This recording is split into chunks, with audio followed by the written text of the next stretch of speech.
kayang maghilom ng sarili nating katawan. Tulad ng mga pananakit ng tuhod, ng hita, bewang, likod, or ng braso at mga muscles natin. Nakadesign ng katawan natin para magkaroon ng sariling panghilom sa mga sumasakit.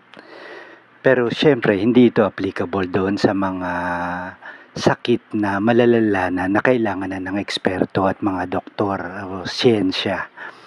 Para lang ito doon sa mga minor na sakit na pupwede pang hilumin ng sarili nating katawan. Kapag may sumasakit sa bahagi ng katawan natin, ang tendency, hindi na natin siya ginagamit. Iniiwasan natin gamitin siya para nang sa ganon, hindi natin maramdaman yung sakit na nararamdaman natin. So, ang nangyayari, lalo siyang lumalala dahil hindi na natin nagagamit, hindi na nabubuo yung muscle sa paligid ng bahagi ng katawan na yon.